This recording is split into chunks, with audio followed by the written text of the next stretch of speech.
Nivedita, SG বং ডায়েরির টলিপাড়াতে আপনাদেরকে স্বাগত।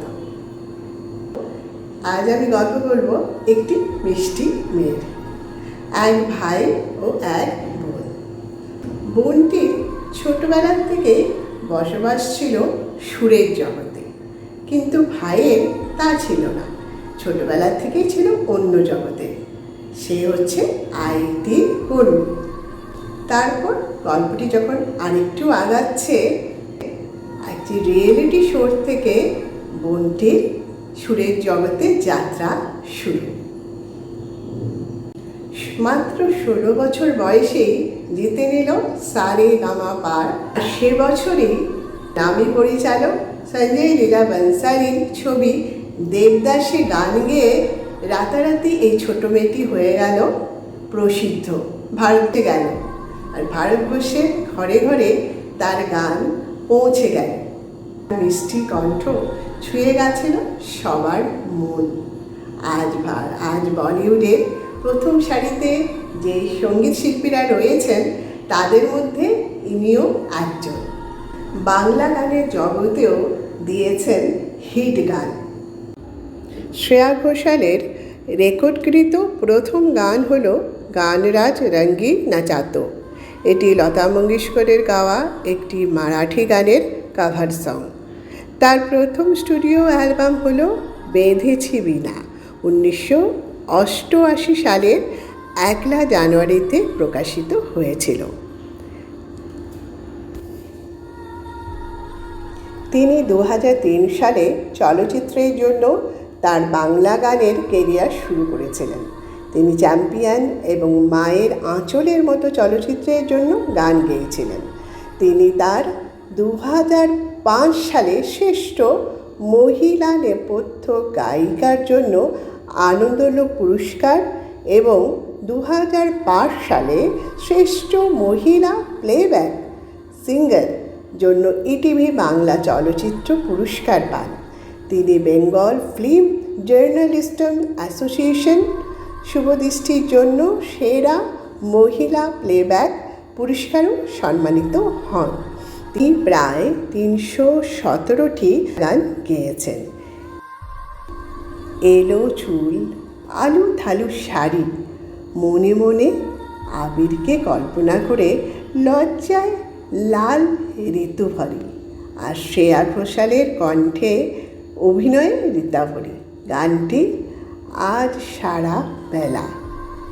গানটি কিছু আর বলার রাখে না, রোমান্টিক প্রাণবন্ত জনপ্রিয় একটি গান, আজ সবার মুখে মুখে। এই হচ্ছে আমাদের বাংলার মেয়ে শ্রেয়া ঘোষাল। আমাদের মিষ্টি এই কণ্ঠের মেয়েটিকে ভালোবাসেন ভারতবর্ষের মানুষেরা। মেয়েটি যেহেতু বাঙালি, তাই ভারতবর্ষের বাঙালিরাও তার প্রতি ভালোবাসা আর গর্বও মনে হয় একটু বেশি। হ্যাঁ, একদম ঠিক ধরেছেন, আমি বলছি গায়িকা শ্রেয়া ঘোষালের কথা।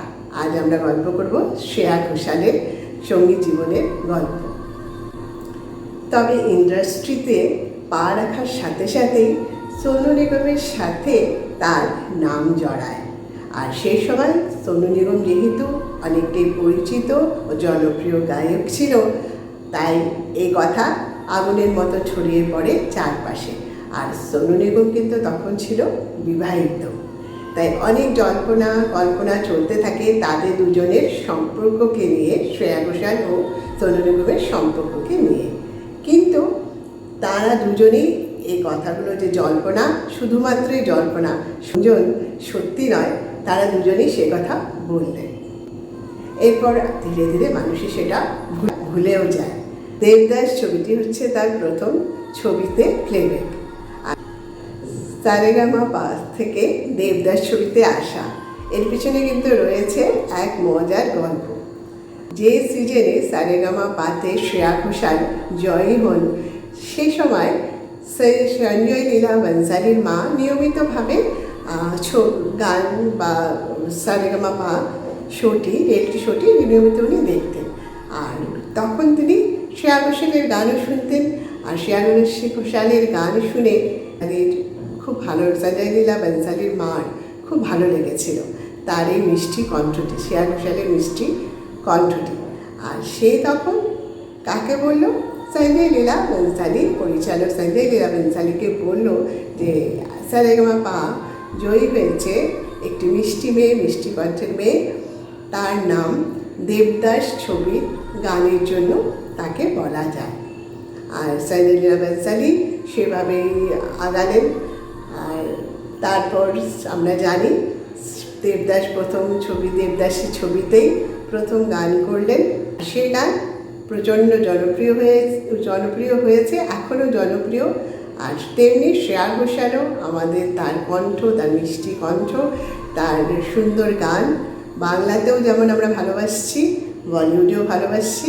তাই অনেক অনেক শুভেচ্ছা রইল আমাদের শ্রেয়া ঘোষালের জন্য আমাদের এসজি বং ডায়েরির টলিপাড়া থেকে। তবে বন্ধুরা, আজকে এখানে আবার দেখা হবে সোমবারে, পরের সোমবারে। নিয়মিত সোমবারেই আমার টলিপাড়া থাকে, কখনো হয়তো কোনো কারণবশত সোমবারে না হয়ে আমি সপ্তাহে অন্য দিনে ভিডিও দিই টলিপাড়া, যেটা টলিপাড়ার গল্প। তো আপনারা কিন্তু সোমবারে যদি কখনো কোনো কারণে দেখতে না পান, তবে কিন্তু ভাববেন না যে সপ্তাহে কোনো ভিডিও, নতুন ভিডিও নেই টলিপাড়ার, সেটা কিন্তু প্রতি সপ্তাহেই থাকে। তাই আপনারা নোটিফিকেশনটা অতি অবশ্যই বন্ধুরা, এটা আপনাদের কাছে অনুরোধ রইল, নোটিফিকেশন বেল কিন্তু অন করে নেবেন, তবে আপনার নোটিফিকেশন পেয়ে যাবেন কখন আমার কোন নতুন ভিডিও আমি আপলোড করলাম। আর টলিপাড়া যেমন আপনারা খুবই ভালোবাসছেন, এসজি বং ডায়েরির নিবেদন টলিপাড়া ঠিক তেমনি হচ্ছে কফি ও আড্ডা। কফি ও আড্ডাতে আমার প্রতি মাসে থাকে নতুন নতুন অতিথি, আলাদা ভিন্ন ভিন্ন